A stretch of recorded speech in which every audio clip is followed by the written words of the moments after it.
ദൈവനാമത്തിന് മഹത്വമുണ്ടാകട്ടെ.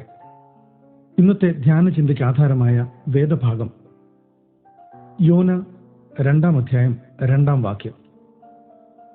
ഞാൻ എന്റെ കഷ്ടത നിമിത്തം യഹോവയോട് നിലവിളിച്ചു, അവൻ എനിക്ക് ഉത്തരമരളി.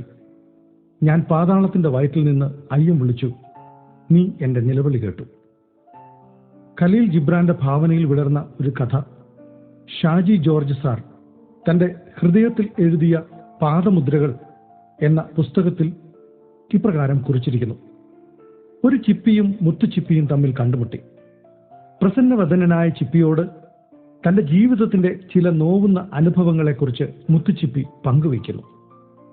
എന്നാൽ തിരിച്ച് ചിപ്പിക്ക് പങ്കുവയ്ക്കാനുണ്ടായിരുന്നത് സന്തോഷങ്ങൾ നിറഞ്ഞ തന്റെ ജീവിതാനുഭവം മാത്രമായിരുന്നു. അതുവഴി ഈ സംഭാഷണം കേട്ടുകൊണ്ടുവന്ന ഒരു ഞണ്ട് ചിപ്പിയെ തിരുത്തി ഇപ്രകാരം പറയുന്നു: മുത്തുച്ചിപ്പിയുടെ നോവ് നിസ്സാരമല്ല. ലോകത്തിന് ഒരു മുത്തിനെ നൽകുവാനുള്ള നോവാണ് അത് അനുഭവിക്കുന്നത്. മുത്തുച്ചിപ്പി ശരീരത്തിൽ അനുഭവിക്കുന്ന നോവിൽ നിന്നാണ് ലോകത്തിന് മുത്ത് ലഭിക്കുന്നത്.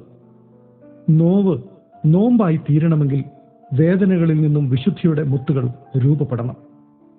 ഇന്നത്തെ ധ്യാനഭാഗം യോനയുടെ പ്രാർത്ഥനയാണ്. മത്സ്യത്തിന്റെ വയറിനുള്ളിൽ പ്രാർത്ഥനയുടെ ഇടം കണ്ടെത്തുകയാണ് യോന. ദൈവഹിതത്തിൽ നിന്ന് സ്വയ താല്പര്യത്തിന്റെ വഴികളിലൂടെ സഞ്ചരിച്ചതിന്റെ അനുതാപം അവന്റെ വാക്കുകളിൽ വ്യക്തമാണ്. നേരിൽ നിന്നും അകന്നു പോയതിന്റെ നോവാണ് കുറ്റബോധം. കുറ്റബോധം കൊണ്ട് മാത്രം രക്ഷ സാധ്യമാക്കുന്നില്ല. ശരിയായ അനുതാപം ആവശ്യമാണ്. യോനയ്ക്ക് ഇവിടെ അതിന് സാധ്യമാകുന്നു. സാഹചര്യങ്ങളുടെ അനുകൂലതയ്ക്ക് വേണ്ടി കാത്തിരിക്കണമെന്നില്ല.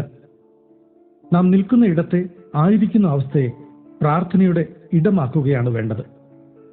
തിരക്കുകൾക്കിടയിൽ കഴിയില്ല എന്ന് നമുക്ക് തോന്നുന്ന ഓരോ അവസ്ഥകളിലും പ്രാർത്ഥനയുടെ ബലിപീഠങ്ങൾ പണിയാം.